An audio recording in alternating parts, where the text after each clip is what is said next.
Maxillary sinuses, you're going to find that zygomatic arch. Go just below it about an inch and palpate along. I knew I wanted to become a chiropractor pretty early on. A lot of people, it's a second career for them. But I knew coming out of high school that I wanted to become a chiropractor. When I was 10 years old, I first went to a chiropractor, and I had been dancing my whole life up until that point. And it wasn't the dancing that was the straw that broke the camel's back. It was my inability to get off the couch one night at 10 years old. Just like people have a trigger where they bend over to reach something and that's when their back goes, that was my trigger, was getting off the couch.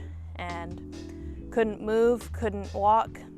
And how he explained it to me was that my hip is supposed to look like this, and it looked like this.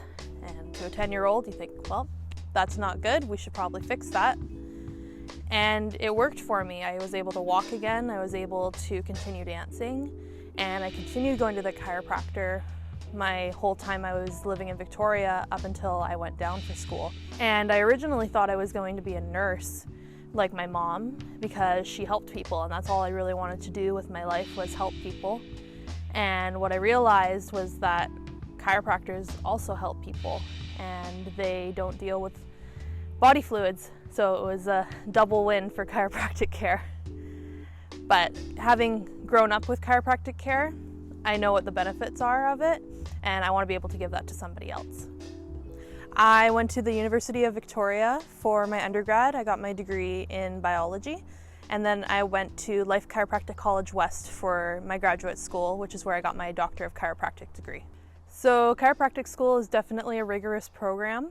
We were in school from 7:30 in the morning until 5 o'clock at night, and then halfway through your program, you did 7:30 in the morning to 5 at night, and then you did about 4 hours of clinic time where you were working with patients.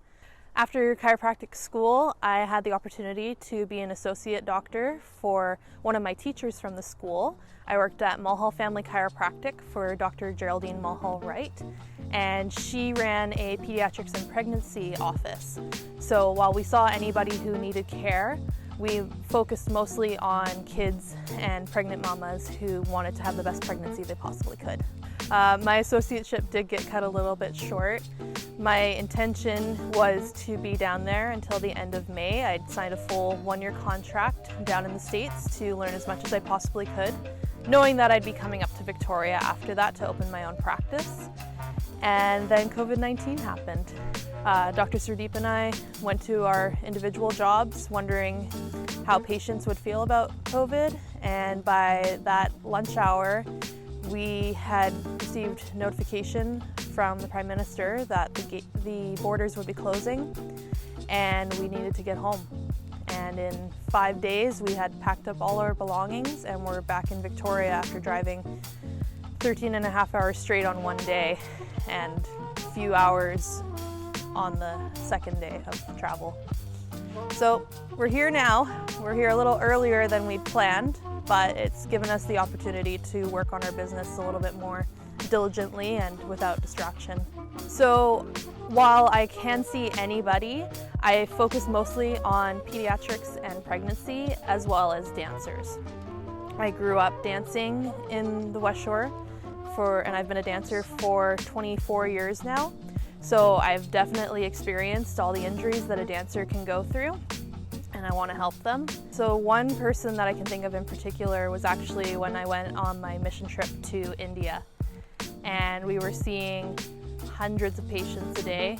There was 25 doctors and we saw 11,000 people in 3 days. But there was one child that I saw who, when I first saw him, I thought he was 2 to maybe 4 months old. He was so small. And what I learned from my translator was that he was 2 years old and he'd never had the ability to hold his head up. And what we found was that the back of his head, known as his occiput, was not sitting on his top bones properly. So we call that the atlas and the axis. So instead of it being simply straight in the middle, it was rocked forward. And so after doing an assessment on him, we were able to adjust his occiput and bring it back into a more perfect posture. And what we noticed was that he immediately had control of his head. It wasn't 100% obviously because he'd never had control, but he was able to lift his head, he was able to keep it from falling backwards, and it was incredible to see that drastic of an improvement after one simple adjustment. And we were very fortunate to have seen multiple cases like that during our mission trip, but that one in particular stuck with me. We decided to open up our practice in the Westshore because, for one, that's where I grew up. I know the area very well.